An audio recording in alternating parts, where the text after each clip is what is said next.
Welcome back to the X-Files, where today we tackle something very special and different.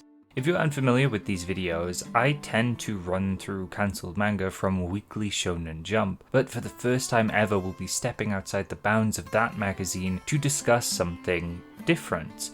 Alongside this, we'll also be reading something very well known, which may have you scratching your head. Trigun? Cancelled? Huh? That doesn't make any sense. I'll explain why I'm covering it in due time, but for now, please bear with me as we open up this axe file. Full name, Trigun, created by Yasuhiro Nightow. Start date, April 22nd, 1995. End date, January 22nd, 1997. Total chapters 23, split into 3 volumes for its initial run. Trigun has been released in a multitude of languages and formats, but for the purposes of this video, I'll be going off the Dark Horse release, which is split between 2 volumes. The translation is by Justin Burns with lettering from Studio Cutie, editing is by Tim Irvin and Fred Louis. To be very clear here, this video will focus on the original monthly Shonen Captain run of Trigun and not Trigun Maximum, just in case you're confused about why I'm not covering the entire story. Before we delve into Trigun proper and why I've titled the video the way I have, let's first run through a little bit about Yasuhiro Nightow and their journey building up to the release of Trigun. I feel that it's relevant information to build up the meta-narrative of Trigun, and is also quite interesting. Since Nightow is such a beloved figure, a large amount of their career is well documented, including their origins which are rooted in self-published works or doujinshi. Some of the earliest works by them come from the 1989 Comitia Convention, a doujin convention focusing solely on original works, as in parodies or works adapting other popular IPs aren't shown here. Here Nightow would publish Little Sandy with monsters in the Mega Forest, or Sandy Tomayo no Mori no Nakamataichi, under the pen name Kamonegi Switchblade. I've included some links in the description to an article on Comitia that I found pretty interesting if you'd like to know more about the event, though it is in Japanese. This focus on publishing original doujin works would continue for some years, with Nightow regularly attending Comitia as well as either getting their works featured or published in Magazine Puff, a magazine primarily focused on delivering news on manga that had ties to the convention through Kimihiko Nakamura, who was a representative for Comitia and editor-in-chief for Puff. They heavily praised Nightow's original story, Sandy, which I did find a translation for, though just the translation mind you, not an actual scan. I'll link it in the description with a bunch of other Nightow related info I found that helped inform me in the creation of this video. Out of all of these doujin one-shots, Christmas Heart and Christmas Heart Again can be read in English through fan translations, which are pretty self-describing. These are a pair of short Christmas stories appropriate for the period this video should release in. The subject Nightow covered in this period are pretty broad overall, ranging from fantasy romps to more science fiction focused works like with Call XXXX to a Street Fighter II doujin which was made alongside Takaharu Matsumoto. Call XXXX would be notable, being Nightow's first commercially available work, with a version of it appearing in 1994's April issue of Super Jump Alpha. This is an offshoot of Shonen Jump several times over.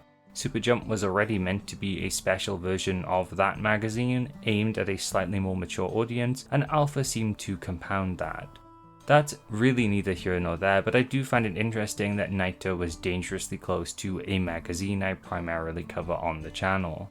I also want to circle back to the Versus Street Fighter II doujin, since one of Nightow's earliest non-Trigun works that is rather well known is his Samurai Spirits doujin from 1995. Though this was published in Tokuma Shoten's Family Computer magazine, I'm not sure how something qualifies as doujinshi or not. Perhaps it's been mislabeled or misattributed here and there, but this work seems to have been published in a fairly big magazine for long enough to amass a whole volume's worth of content. Was this done in collaboration with SNK, or were the company just lax with their property, or not really involved with it being adapted? I fear going down this rabbit hole will take a while, so let's leave it there for now. Through discussing Yasuhiro Nighto's origins, I've set the stage for him as a creator, someone who is clearly very inventive, has a lot of different ideas he wants to showcase, and is a fan of manga and other types of media first and foremost, like fighting games with their cool and quirky characters, something he seems to express a lot of love in through collecting figures or toys, and of course through his artwork. The doujin artist to mangaka pipeline isn't a story you see much through Jump authors specifically, so researching Nightow has been an interesting change of pace. His origins are very humble and clear in how much he loves this medium. Nightow would eventually embrace a more structured way of publishing manga though, getting his Trigun one-shot featured in the 121st issue of Monthly Shonen Captain in February of 1995, and just a few months later this series would begin for real, proving it had some popularity surrounding it. But Monthly Shonen Captain, what magazine is that exactly? It's certainly not Shonen Jump, which is the usual manga magazine I talk about on the channel. It was Trigun's initial run in this magazine that made me want to talk about it, because we're not here just to talk about Trigun or Yasuhiro Nightow, but where it came from, a magazine many people will be unfamiliar with. I mentioned Tokuma Shoten earlier when I brought up the family computer magazine the Samurai Spirit manga was published in. Well, that is the same parent publishing company of Monthly Shonen Captain. Tokuma Shoten focuses on publishing print media, especially in current day, though they've had ties to various other forms of media with a heavy emphasis on anime, being producers on such things as Nausicaa and the Valley of the Winds, as well as most Studio Ghibli films up until Howl's Moving Castle. They've also had a hand in producing various Daiei Film Gamera movies, the OVA series for Legend of Galactic Heroes, Angel's Egg, Samurai Champloo, and Monster Musume, a wide variety of successful things. As I mentioned though, print media is their bread and butter, with one of the more famous magazines under them being Animage, a magazine about anime that sometimes serialized manga like the Nausicaa manga. In the same vein, we have the prior mentioned Famicom magazine too, as well as several other games-based magazines.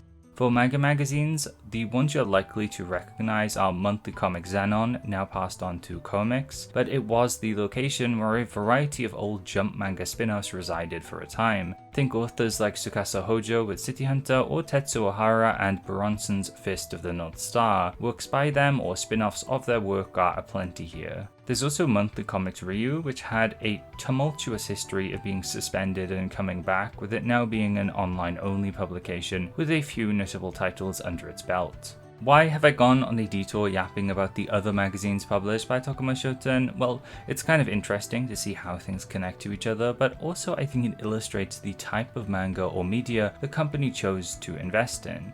These two magazines are aimed at more mature audiences, though there is a through line of sniffing out what's popular and appealing based on the series they serialized.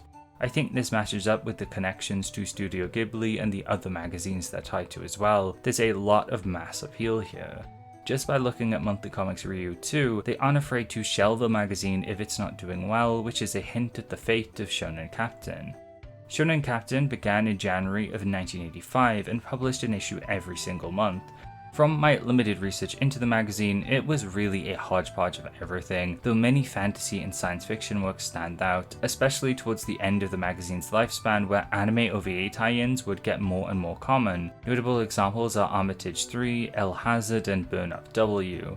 On the front of adapting other elements of popular culture, the Kamen Rider Zo manga would be serialized here, as well as Ultraman G, both featuring art by Kazuhiko Shimamoto, a bit of an unsung hero of anime and manga from my point of view. He's kind of been around everywhere and has made so many things it would take a while to list off. Perhaps most relevant to me and this little video series though is the X-Files manga. Yes, this exists. It's something I'd love to make a video on at some point, and I even own 2 copies of its first volume. It's an anthology work featuring 2 stories in each volume drawn by different artists that ran for a total of 6 chapters. With that in mind again, there's clearly a big science fiction presence to the magazine. From also reading through an issue that's publicly available in the Internet Archive, one of its earlier ones from 1986, I also got a sense of what it was like and what it serialized initially. I'll link that down below too, but I also made a side video exploring it as well, which you can watch. My takeaway, I think, is that there's a lot of what's popular at the time: delinquent school romance mixed with battle elements, a little bit of sci-fi, and a lot of lingerie. It certainly feels like a boys' magazine, though there was an element of class to it too, and something a bit different. Perhaps as it went on, and I'm basing this off of scraps of info I could find, it embraced otaku culture a bit more, separating it from things like the main shonen magazines at the time, giving it a bit more of a hobbyist appeal. Clearly, I'm quite interested, and perhaps one day I'll delve into things a bit more and attempt to explore the magazine for a larger project, but for now, let's dig into what ended up happening to it. Come January of 1997, the final 144th issue of Shonen Captain would debut, and that would be that. No more magazine, no more manga serialized within it. What's messed up about this is, from what I can tell based on interviews with Nightow, he's relayed that this wasn't something especially well planned. This final issue mentions the upcoming 145th issue, I think, and mangaka was still presumably working on series when they got the call to stop, and overall, this sounds like a massive mess caused by corporate negligence. As you can imagine, for every single author publishing a work here, this would have been an insane surprise and something pretty sad, as now, where would their stories go? For some, that would be nowhere and they would never receive a proper conclusion, though others managed to continue in other places or be finished in their volume releases. One notable manga from Captain I neglected to mention prior is Bio Booster Armor Gaiva, which found a new home in Shonen Ace. The magazine being so sci-fi battle focused at points could be explained by this being one of their initial hit series, by the way. Trigun, if you forgot, is the manga we're here to discuss today though, and is one of the manga that was caught in the magazine's destruction. So for the purposes of the title of this video, was Trigun actually cancelled? Well, the magazine it was in was, and by proxy, it kind of was. For a time, this initial short run of Trigun was all there was. I can imagine many people across the internet, and perhaps in the comments of this video, saying the series was never cancelled, and by all means, this is a technicality I bring up. It is a reason for me to touch this series in this specific format and dig into the author's history. In an interview from 2000 in the Manga no More newsletter, Nightow runs through briefly what happened in the interim of Trigun ending and Maximum beginning. He would approach or be approached by Young King Hours, a monthly manga magazine published by Shonen Gahosha, initially to do a brand new series, but feeling as though Trigun lay incomplete, with fans and perhaps himself wanting a conclusion, he pushed to continue the series in this new magazine, and that request was accepted. With its new subtitle, it would debut in the 32nd issue of Young King Hours, getting the cover, and it would run for a full decade, all the while acting as one of its big hits and getting frequent covers throughout the years. What was likely a big reason in Trigun and Nightow getting picked back up was its anime adaptation, which had been in some kind of talks to get made throughout this whole mess in 1997. The year would see Trigun end at the beginning of the year, and then Maximum beginning at the end, with the anime debuting right after that in April of 1998. Nightow in the prior mentioned interview talks about it likely having a big effect on Trigun resuming. Getting an anime so early in its run too is pretty impressive, and I think it does show that it had some kind of fan base behind it, though from my research and exposure over time, it seems the internet doesn't always think this way. There's a lot of what I feel is rampant misinfo surrounding Trigun, and its anime especially, about how it wasn't all that popular in Japan, but a huge hit in the West. But with context of the manga getting picked back up by Young King Hours and it getting an anime to begin with, plus Naitow's roots in doujinshi where he was always pretty beloved, I think Trigun's always been decently popular. It just might have exploded a bit more outside of Japan after the anime was brought westwards. I did find an interview that briefly mentions that Badlands Rumble being created was possible due to support from overseas fans. This is Nightow speaking, but this would be post the Maximum release and series ending. Looking up stuff about Trigun's anime and its popularity, you end up with a lot of comments like this online that preach fractured, highly biased claims that are frankly quite silly to look back at now. I feel like comments like this have wormed their way into Trigun's online mythos somewhat, because the idea that it's only popular in the West comes up a lot. In saying that though, I don't want to deny its cultural relevance to early 2000s anime culture outside of Japan. Trigun, for as long as I've been watching anime and since its debut, has been a consistent and beloved series many people talk about and always recommend. So, at this point, why don't we delve into the actual story and see why it resonated with so many people, enough for it to get an anime and a continuation? What is the root of all of this love we have for Trigun? Trigun opens rather poetically. Long ago, in a yet unseen time, in a faraway place, the same song of humanity still sang. It establishes, in a Star Warsy way, that we aren't on Earth, but we're still viewing humanity. And this may be a story full of our struggle as humans to survive, a pertinent idea that Trigun explores throughout all of its iterations. Next up on the agenda is introducing us to the wanted Vash the Stampede, a man with a $60 billion double-dollar bounty, though our initial impressions of him are pretty positive. He's goofy, likes chowing down on food, hesitates to fight back when shot at, and is glad that nobody is caught in the crossfire when he gets attacked. His kindness and warmth defines him, even when contrasted by fleeting moments of seriousness. His aloof personality he generally carries betrays a heaviness that the series will dig into with time. While Nightow's artwork would get better in the future, his expressions convey emotion very well and sell you on this initial meeting with Vash as he's attacked in the diner. Another impactful character intro is that of Meryl and Millie, two members of the Bernadelli Insurance Society who are trailing after Vash as well. What makes these two stand out is a number of things, ranging from their designs, which contrast and complement each other. Personality-wise, these stand out too, individually and against each other, both being good-natured like Vash, but Millie is more aloof and Meryl is hot-tempered and serious.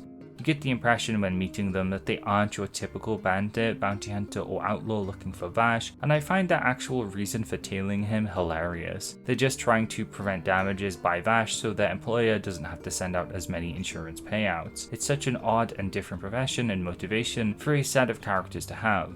They're kind of like Team Rocket in how they trail Vash and interact, but nicer with more robust career choices.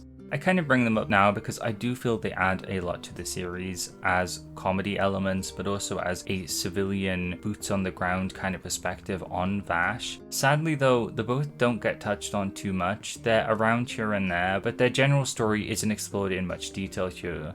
So, as you can imagine, since these two are following Vash and since he's got an insane bounty on his hands, that must be for a reason. He is constantly associated with a lot of damage to other people, to properties, entire towns, and while usually this is shown for comical effect, he is also tied to the city of Lost July, a tragedy of this world that saw one of its biggest human strongholds erased from existence. I think this is a good showcase of how varied Trigun's tone is, able to switch from silly comedy antics of Vash being shot up like Bugs Bunny to more somber moments.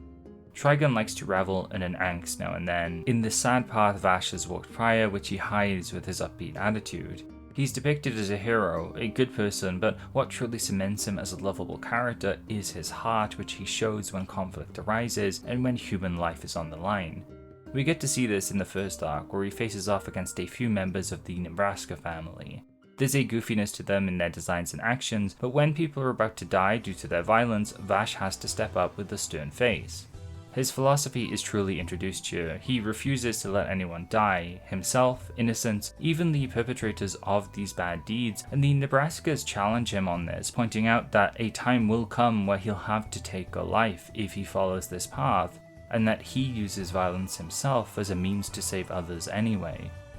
Pacifism is never a simple road to walk, and it's no wonder Vash tries he might to be happy and upbeat sometimes, wears the weight of the world on his face. But at this point he can't do much else other than try, so he does, defeating the Nebraskas, and he saves the day with no casualties. Following on from this event, Vash gets designated as a localized disaster, the literal humanoid typhoon, making his bounty null and void.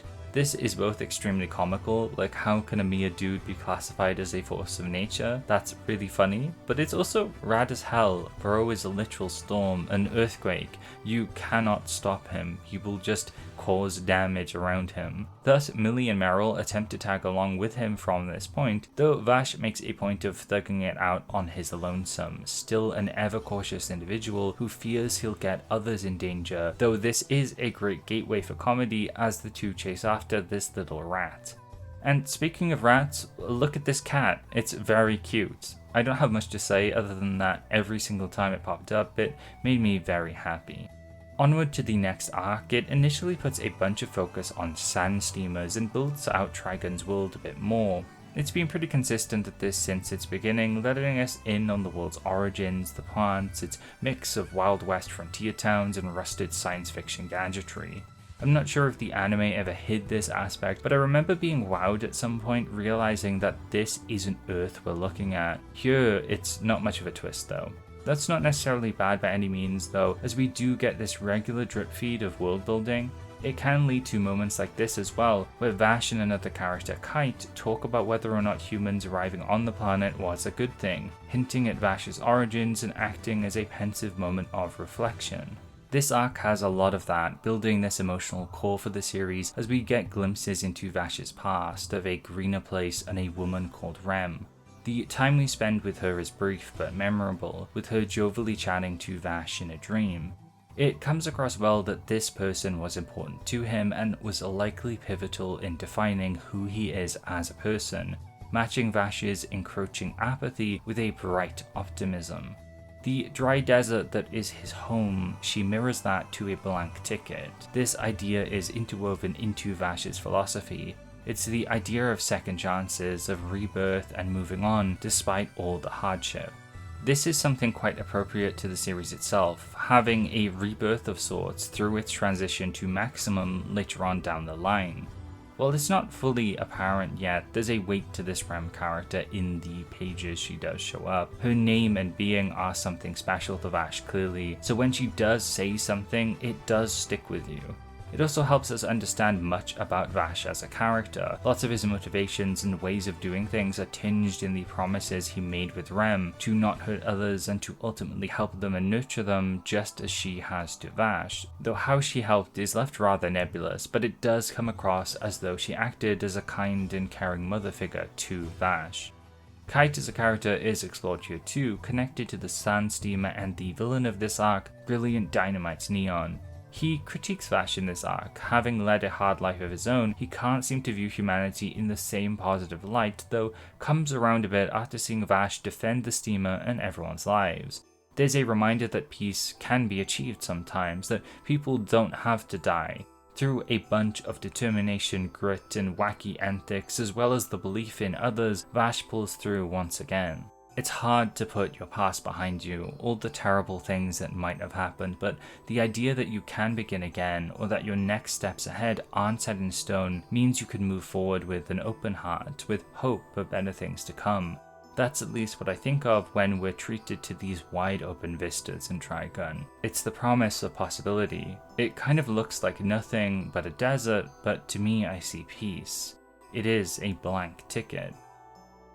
Let's also talk about this too. So yeah, Vash is an angel. There might be a greater explanation to this in Maximum, but please don't spoil anything for me or anyone else in the comments who hasn't read it yet. I'm sure at this point this would have been a pretty cool development if you were reading monthly, confirming that there's a lot more to Vash than meets the eye, as well as the plants themselves which power the world and help its inhabitants. Vash's want to help and general demeanour fit the trappings of an angel well too. He's nurturing and kind, his whole stick of the Behemoth Typhoon, a persecuted figure who only wants the best for humanity, also makes him pretty Christ-like. I'm not biblically studied by any means, but there is totally room for Trigun to be analysed under a biblical lens through its imagery. You could equate Rem to a Mother Mary-like figure, the dynamic of Vash and Knives to Cain and Abel, Project Seeds to Noah's Ark. Is there much intentionality behind any of this? I'm unsure. A lot of Japanese media, period, seem fascinated with Christian symbolism and mythology, but it does come up enough in Trigun, I feel, to make a point about. I for one also like how it's been implemented into Trigun's world, its mythos and visual trappings. Sprinkling a bit of angel into this sci-fi western world makes it all the more intriguing. Building on some of its previously introduced ideas, I also like how the series puts a focus on life beyond humanity too, with this small arc related to an old couple and son looking after a patch of land that's an old geoplant. A piece of land or area that's able to support plant life, a rarity in Trigun's desert world. The process of nurturing and growing something is shown through them looking after the plant life here, but also in the couple raising their son too. Family is entangled as a theme, as we're shown more of the Nebraska family as well, which the arc uses to discuss inheritance and the cyclical nature of life. Everything is connected. We rely on our families for support, as well as the earth itself, the ground, the seas, the plants. It's all precious and connected. Though conversely, the arc also has a message about choosing your own path. As much as you are connected to others, you also have a will of your own and a choice too. People can hinder your choices or support them. It sounds somewhat contradictory, but I feel like this little story pulls off its exploration of these ideas well. It never reaches a grand conclusion, but it serves to enrich Trigun's world and overall bag of philosophies. Having established Vash now, his general personality and approach to life, as well as the lives of others, Trigun opts to rock the boat by leaning into the meat of the story. The person who Vash has been pursuing and alluding to throughout the early chapters, Millions Knives, is now back in action.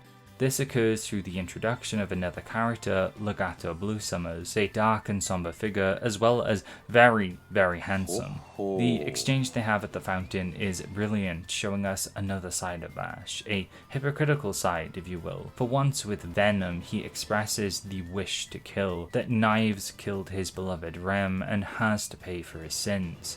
It's humanizing. Vash isn't perfect. He has rage, holes in his ethos, it enriches his moodiness and the darker glares he often gives others. And that glare is then fully tested as Legato reveals that soon 12 deadly assassins will descend on Vash, the Gung-Ho Guns. He must fight and defeat them all, claim their coins, so eventually he can face Knives, a pretty exciting setup for what's to come. We have a fight with Menev the Gale, a hulking mass of muscle, then E.G. the Mine, who slew his fellow comrade after Vash spared him, a pretty guttural moment of the story. Wolfwood is also introduced here, complete with his big ass cross, though he isn't explored all that much unfortunately, but does make an impression. The rest of the Gung-Ho Guns soon follow. While this is a classic setup for a bunch of fun shonen fights, it also serves as a way to beat into Vash on a mental front, as he's tested over and over if he should pull the trigger or not, but soon enough it isn't the Gung-Ho Guns he's worried about, but Knives himself, who resurrects, revealed to be previously beaten by Vash at July. Effortlessly, he walks towards Vash, taunting him of the past. Extending a hand, he grabs onto him, unlocking some dormant powers while equating the two. They're both inhuman, both capable of single-handedly destroying mankind. In this moment, Vash loses control as his body morphs into a grotesque weapon. He becomes violence incarnate, firing a beam of destructive light into the moon, carving out a crater forever visible to all. It's a cool scene, but it also has a long-lasting effect on the world, and the more I think about it, it's more representative of the scars violence can inflict on yourself and others. Scars just don't go away. They act as constant reminders, often reinforcing guilt, which Vash was already full of. The ending we have here is somber, Vash losing control, though not of his own volition, which hurts even more. He is equated with the devil in some senses throughout the world, though what I find most painful is the spread of him despondent, floating in the white glow, wishing he and Knives and maybe everyone should never have been born to begin with. It captures the heavy feelings of becoming what you hate, becoming the very thing you're fighting against. This is a struggle that shadows Vash for the entire short series, that is somewhat explained in these brief interludes of his past with Rem and Knives. This to me is perhaps my favourite aspect of the series. It's Vash's pained sense of duty to the world, to Knives and to Rem. He has been held hostage by his own heart. As a character, he's a being full of contradictory, messy feelings. He wants to help and nurture, he knows better than to hurt or kill, as that would disappoint and go against the love given to him by Rem. But what does he do when confronted by Rem's killer, Knives, a being who likens humanity to a virus, who wants them wiped clean? So much weight is thrust upon Vash's heart, there's no wonder he looks so pained sometimes. For this video and for the initial release of Trigun, we don't get concrete answers. Maximum, of course, continues the story, but the feelings you're left with after reading this are bitter, but worth reflecting on, I think. It paints a picture of this character full of kindness whose philosophy and way of life is put to the test by a cruel world. Pacifism is an endlessly debated topic. It's complex, though often people reach simple answers in regards to it. By no means have I considered its ramifications or it in serious depth either myself, to the point of wanting to have a debate about it with anyone anyway. It's emotionally exhausting to think about. I am much aligned with Vash or Rem though. I don't think we should harm others. We should do our best to be kind and nurturing even to those who might have hurt or harmed us, and if we can't, at the very least we should do our best not to strike back or fill the world with more hate. There are many buts and yes ands. Maybe it's more of an internal selfish thing too, to be morally pure or to meet the expectations of someone you once loved. That could be what fuels Vash or myself or anyone who preaches pacifism. Being kind and wanting this kind of peace, I think, can be a curse at times. It's so easy to chip away at this philosophy from the other side. It's easier to give into nihilism, to label us as human beings, as bloodthirsty animals, to just give up on everything. I feel like the damage you take while trying to maintain a hopeful view of humanity can be felt in how Vash is drawn and clothed. His scarred body is etched with reminders of the world's violence. The weight I kept mentioning can be seen here, literally in the flesh, sliced, scarred, filled with metal plating and old bullet holes. Though conversely, these scars also act as reminders of those who he helped save too. There is no conclusion here to Trigun, and maybe on the idea of pacifism there is no conclusion either, but I think it is better to try to be kind, to try to nurture and view humanity positively than it is to not. Trigun, I think, thinks this as well. And while for now it ends melancholically, it would rise again, its ticket to the future blank. And I think you can take something really important from this, from Trigun and from it coming back. The heaviness and the difficulty that surrounds you in one moment won't be there forever. You can falter and be enveloped in grief and sadness throughout life, but eventually there will come a time where you can try again with hope in your heart. So based on my thoughts of its story, you could say I'm a fan. There's a lot to dig into with Trigun, ideas to think about, emotions to feel. It ends up doing quite a lot well, which makes some sense as it's become quite well loved in all of its permutations. Firstly, let's talk about Nightow's artwork a little bit. His character designs are something I've gushed over here and there in this video, but they're great, exaggerated, sharp and often lanky. Case in point, Vash, who is a long boy. I think some character stylings of this era also favoured long pointed chins, cat-like eyes, a lengthened anatomy. Forgive my lack of knowledge, but it fits the later 90s era of manga and anime. I associate it with this period, with Trigun being a premium example of it. What this does for the series is it lends it a certain fashionable quality, as much of the cast is tall and sprouting all kinds of cool free-flowing jackets like their models. Legato comes to mind as a big example, although that's been pimped up with all sorts of spikes, skulls and belts, and man, do I love belts. Things get weirder with some of the villains too, like some of the gung-ho guns like Grey the Nine Lives, or earlier on villains like with Neon. They possess this intersection of playful yet menacing, which fits Trigun's zany sci-fi setting well. Another thing the series sells well is its setting and the combo of sci-fi with western. We have barren lands, cowboy hats, signage and buildings that could be plopped into the Wild West, but then big machines, futuristic tubing, or mechanics hinting at the more fantastical sciencey stuff. It's a match made in heaven in all honesty. Aesthetically, it works really well when drawn by Nightow, who can pack a surprising amount of detail into his pages. Perhaps too much at points though, as there is a common critique with his artwork that's present in most reviews and many interviews with the artist himself. Often his action is messy and confusing to follow, and he kind of knows this. There are good individual shots here and there of action going on, but the fights themselves are often packed a bit too tightly with things going on, and the moment to moment doesn't always flow well. I also found that anytime there was a big explosion, it was quite hard to follow as well. It always takes a moment for me to register what exactly is going on, which isn't the best feeling when reading a manga. Thankfully, I believe much of Trigun's strength as a story and in its art lie in its more emotional moments. Nightow is good at drawing all sorts of expressions, ranging from comedic ones to those that convey Vash's emotional state well. The quieter moments of Trigun are my favourite, where characters are talking or just thinking. When a setting or scene is being established, it's important as even if the action doesn't grab you, you're likely still in tune with where you are and how the characters are feeling, which I think goes a long way in investing you in the story.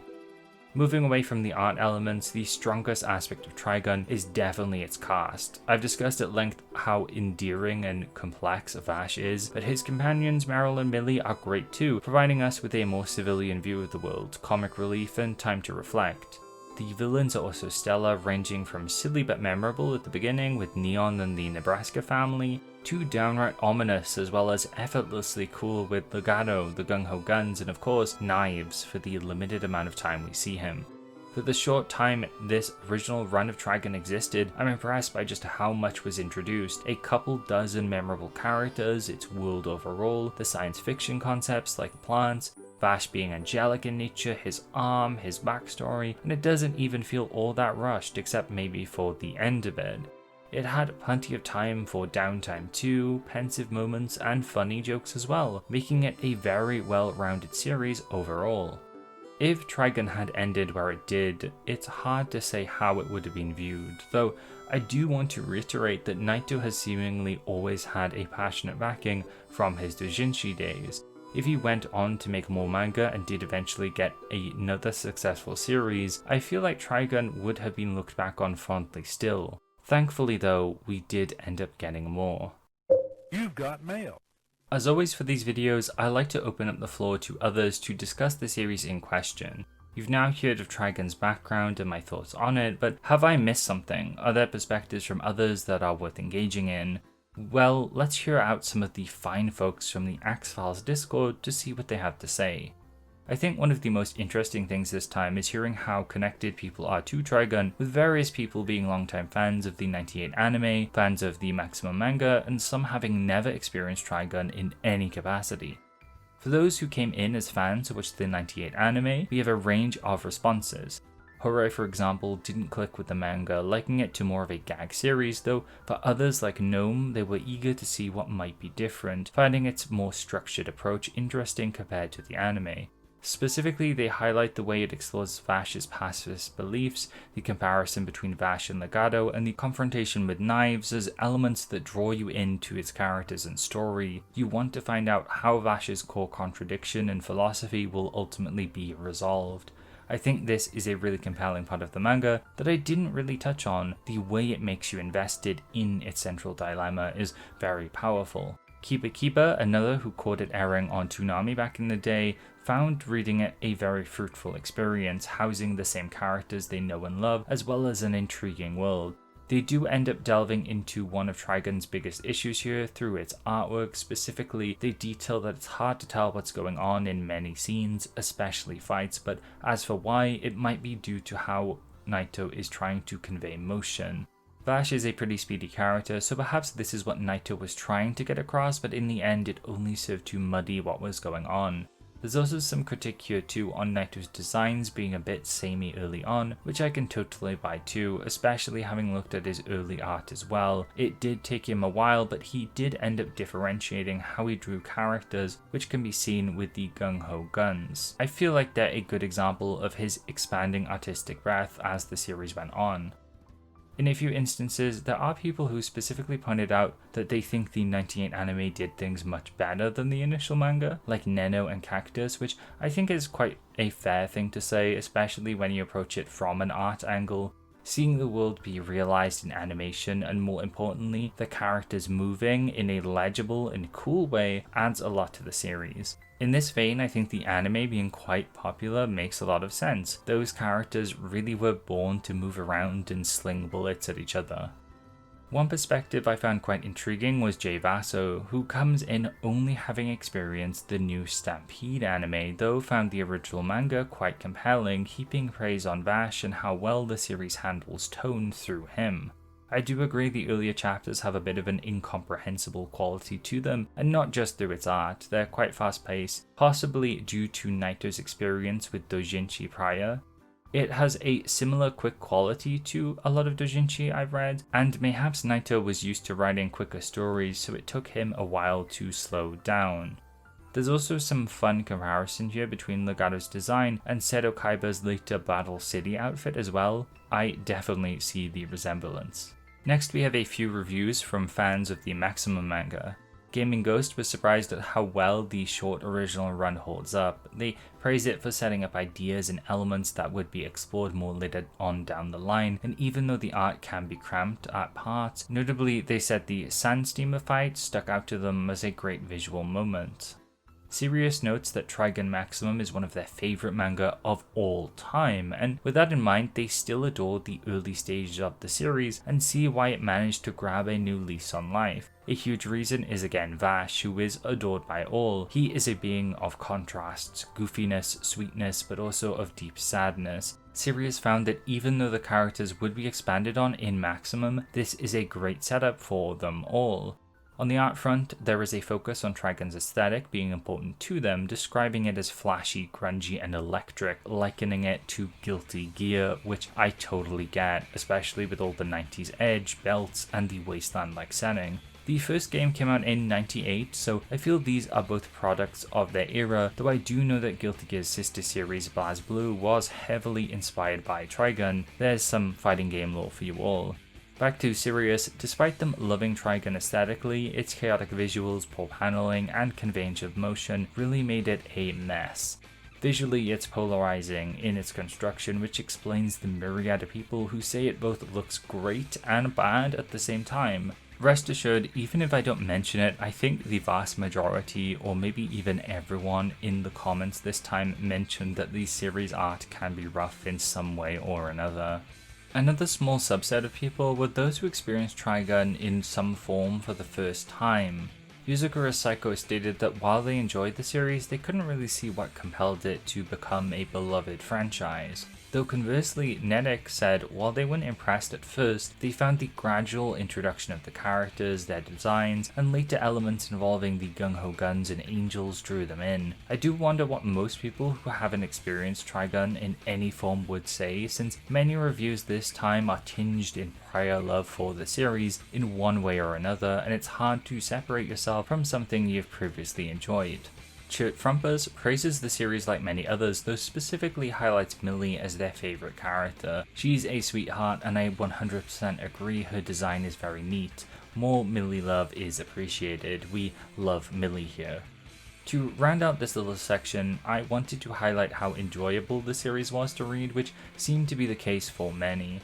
In the case of Bulbasaur 316, I really love the fact that they forgot they were reading this for the X-Files read-along, simply getting engrossed in their own enjoyment of it instead. This highlights a sentiment I saw throughout a few reviews, and it's just that people really seem to enjoy reading this. Jesus Flash was another who expressed a lot of positivity here, finding the art style charming for multiple reasons, citing the expressions, clothes, and even the action, which at points is very cool. Something I don't want people to forget, as we've dogged on it a little bit, the action scenes themselves can be messy, though there are strong moments where the art shines action-wise.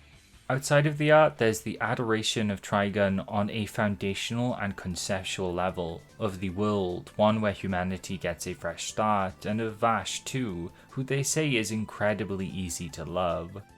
Something Jesus Flash mentioned, as well as many others, I think over half the comments in fact, was the desire to read Maximum after this as well.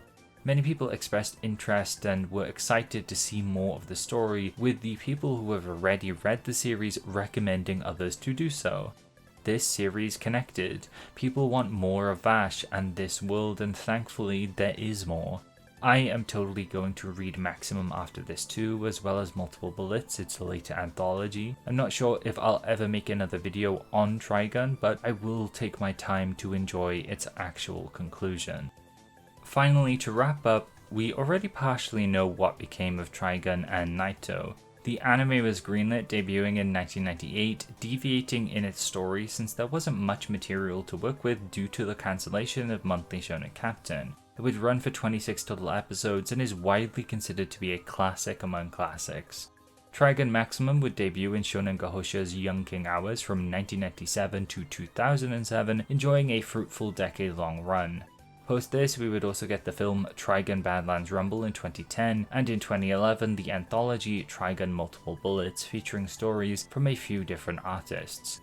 Zooming on to 2023, Trigun is still alive and well and would receive a brand new anime by Studio Orange, Trigun Stampede, rearranging the story yet again and using flashy CG animation that the studio is known and loved for. A sequel to this, Trigun Stargaze, is slated for early 2026 and should debut not long after this video debuts. I am incredibly excited. In fact, a new trailer dropped the day I'm recording this. So it looks like there will be a lot more Trigun in the future, which is very exciting.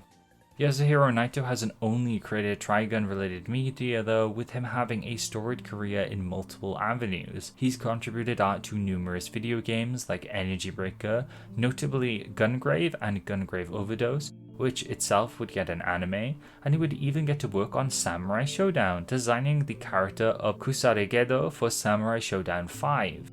Things have really come full circle since that original manga he made of it. I'm sure Nightow has done illustration work here and there for many more things, though the final thing I want to bring up is his currently ongoing series and the other work he's most known for, Blood Blockade Battlefront, or Kikai Sensen, currently in its third part, which has been serialized throughout Jump SQ's side magazines, Jump SQ 19 and Jump SQ Rise. So, in the end, Nightow did make it back to Jump in a way after all.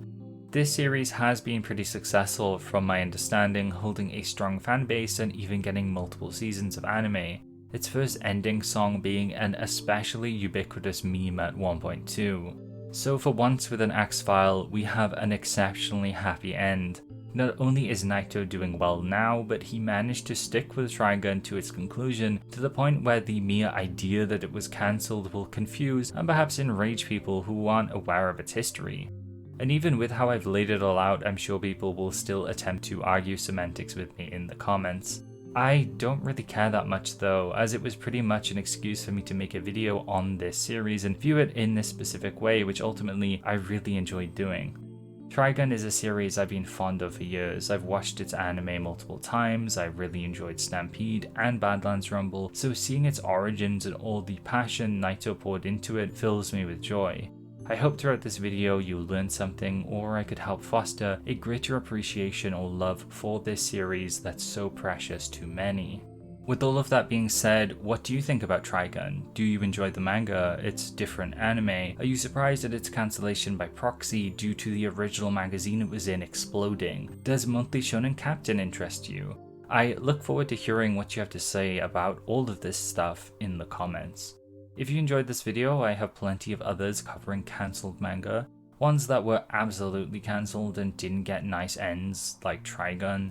As mentioned, the majority of these videos are on Weekly Shonen Jump manga, but there's a ton of really interesting stuff there, which I'd encourage you to check out, especially some of my more recent X-Files on Mama Yuyu, Ayashimon, or Green Green Greens, where I really put my heart and soul into them. If the historical elements of this video interested you, and you like the discussion on Shonen Captain, I'd also prompt you to check out my History of Shonen Jump series, where I explored the magazine's older series and the development of it over time. Currently, the newest video covers the year One Piece debuted in, as well as Trigun initially ending 1997, though I have videos going all the way back to the magazine's inception in 1968. If you really enjoyed this and want to support the channel further, then you can do so by subscribing, sharing the video, or by joining the Patreon. A huge thanks goes out to everyone who has supported me thus far in whatever way. Without the support I've received, I'm not sure I'd be putting so much time and effort into making all of these videos on usually niche manga, but this time is quite the exception. On the Patreon, patrons at all tiers will get access to some polls which often decide what manga I cover in videos like this, as well as a whole host of exclusive, experimental or less edited videos too. The only difference between the tiers is at the $3 tier or higher, you'll also get a little doodle drawn by me to represent you in the credits of my videos, like the following cool people. Thank you, Trinity, Jade, Kaizoku Gairu, Sorocool Zero, Holly the Apothecary, Mayu, It's Fako, Yellowtail, Lay Sloggett, Crispy Bacon, Joe Henshin, Full Metal, Unquestionable, Yuzakura Psycho, Wuzzle, Violent, Cactus, Joni, City Name E, Vino Burrito, Caffeine Dad, Cryonaut, Crash, 41IZ, Hong, Jamie Reynolds, Manu, Poke Emblem, James Miller, Jopa Monkey, Just a Virus, Star Sphinx, PK Broly, Fenrir Black, Elijah Espinoza, Neo Humanoid, Mark Nielsen, Electro Pirate, Jay Vasso, Three Frogs in a Trench Coat, Sir Flash, Gay Shark, Slimy Okra, Giddista, Wavy Sky, TG Talks Manga, John Jerry 722, Andrew, Zenomat, Miskell, Tara Elizabeth, Stratomega 13, Dennis Tambek, Jubei, Lise, Frog Dude, Hilltop, Vako Draws, Otaku Gamer X, Deadpan, Shy Monkeys, Jonathan Dragonet, John Sanford, Color, Jaime, Strawberry Proshone, Vaz, Palette, Ruina, Juice, Kuromi Nox, Eric Gorski, Mr. Shira, Grizz Exploder, Textura, Ennio Shoo, Cheese, Emmy, Benjamin, Tenmaku Lover, Taifumi Studios, Ignate, and Iliades. Thank you all so much for being patrons. And as always, thank you for watching. Remember to be kind and love and peace.